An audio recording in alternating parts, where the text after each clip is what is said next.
any delays in the job, then how you can better guide them. So Abhilash, could you please go ahead with the same? Customer complaining regarding delay in job response. I sincerely apologize for the inconvenience. As the mover have not yet reached your place, let me go ahead and check with our dispatch team for the reason of delay, and we'll try to reschedule it for as soon as possible. As per update, our mover got stuck at the previous job due to some unavoidable circumstances. Stuck at the previous jobs, the job broke down / was a medical emergency with the one of the helper, etc.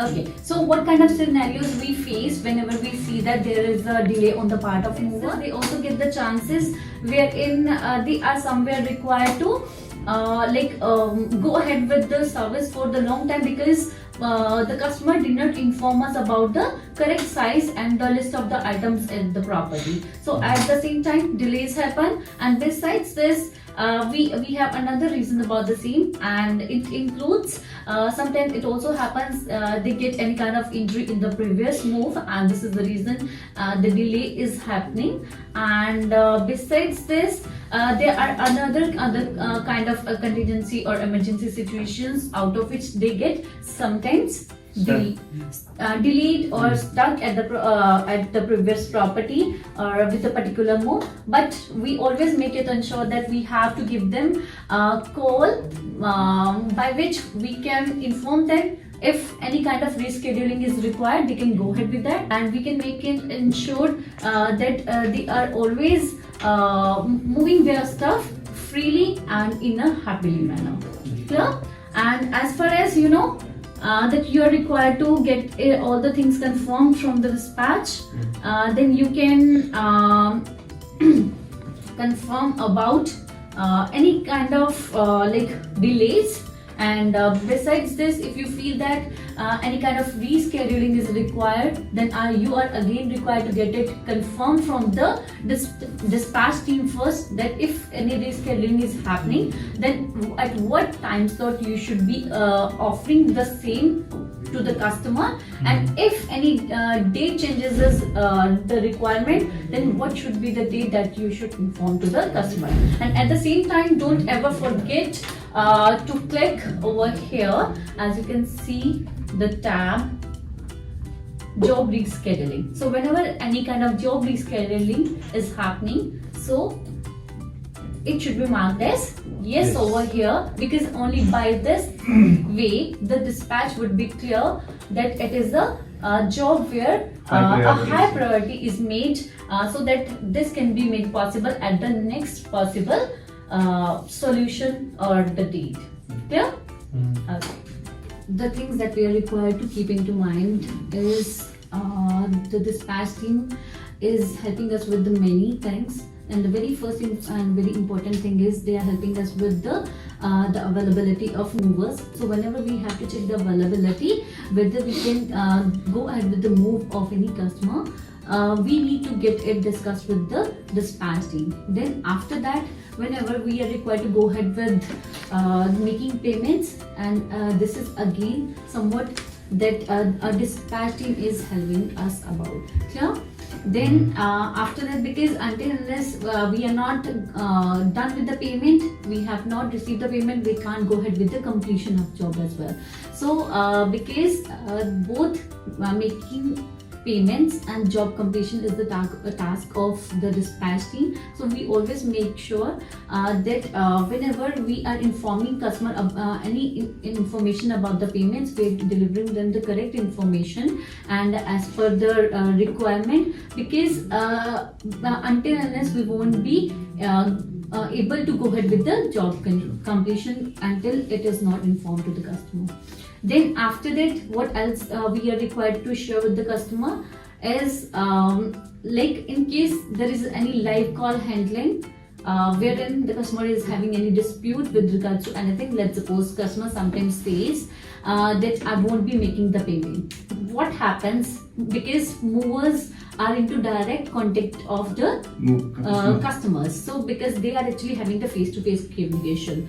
Now obviously the customer won't be paying for anything if he is having any doubt about any kind of payment. Let's suppose the customer is having the doubt about the call out. How this can be the possibility that they will be making the payment through any kind of mode. They can't make the payment because they are not sure about that. So in that cases, they make it sure that they try and contact first with any dispatcher and get the information on the real way scenario, and then inform the customer. This is the charge. Even we have informed them at the time of booking, and besides this, everything is available in our booking email as well.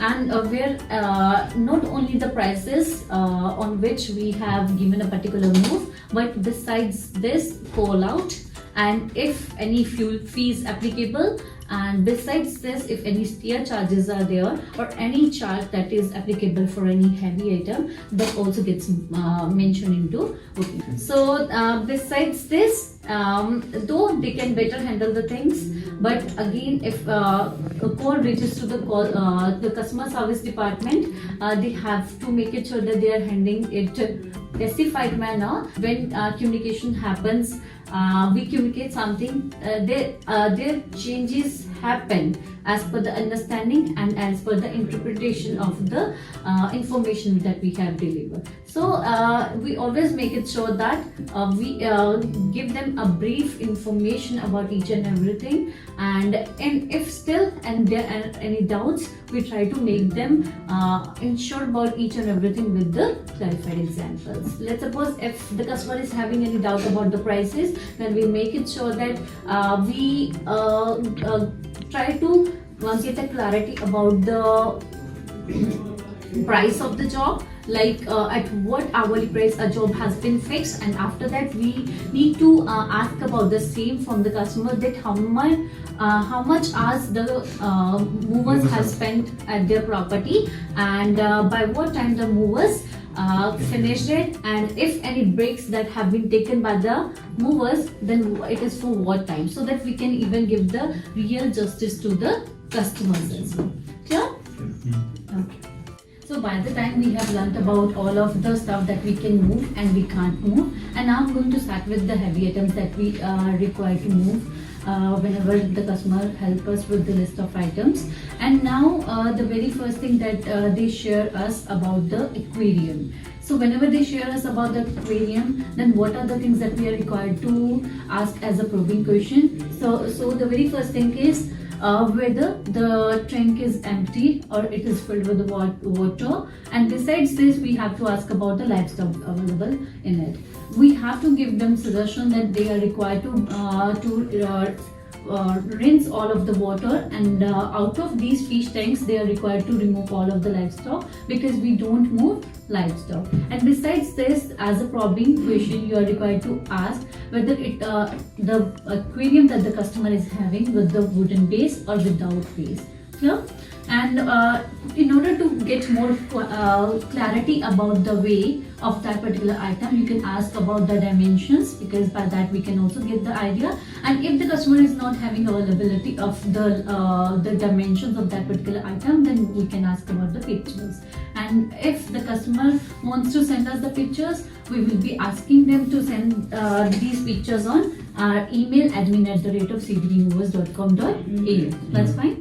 Okay, further it is about piano. It is again a heavy item that we inform the customer about. Obviously there are variety of pianos that are available with many customers, but what do we inform them?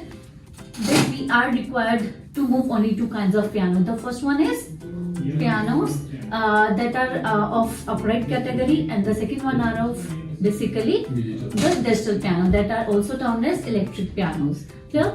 Now obviously we are required to keep it over here one thing into mind, because it is a heavy item. Then we always require to confirm about the stairs, whether we can like obviously move it through the stairs or no. So in order to go ahead with that, you know that if it is an upright piano, we can move it through 4 to 5 steps. But in case it is a which kind of piano? Digital piano, we can move it through first flight of stair as well. But if it is about the pool table, obviously billiard table is something that we don't move. And if it is the pool table, we always ask for dimensions, and besides this we confirm about the stairs and the property access, and we always pitch for a foreman service. And whether it is a piano or a pool table, we always make it sure that any additional assistance would be provided by the customer, or we are required to help them with the additional foreman service. Is that clear? Okay, what are the other items that we are required to consider in the heavy items? That is the marble top dining table. Besides this, timber table, Zara table, and besides this, any commercial machines such as photocopying machines that are used for Xerox purposes, commercial fridges. Now I think you have got the recent update as well that you are always required to pitch for foreman if it is a commercial fridge. Clear? Okay, so now further it is about the tanning beds.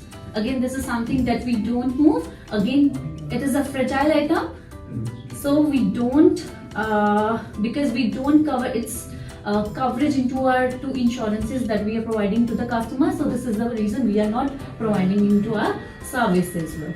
Okay, so clear? Yeah. Always whenever there is a stair available at the property, then we get an idea that obviously the customer is not available with the lift. And if lift is available, then we are required to make it sure that if the lifts are there, then as per the elevator's timing that property advisors share with the customer, we have to give the time slots to the customer. And let's suppose if there is a call of the customer with regards to the ETA, then you are always required it to get from the dispatch team.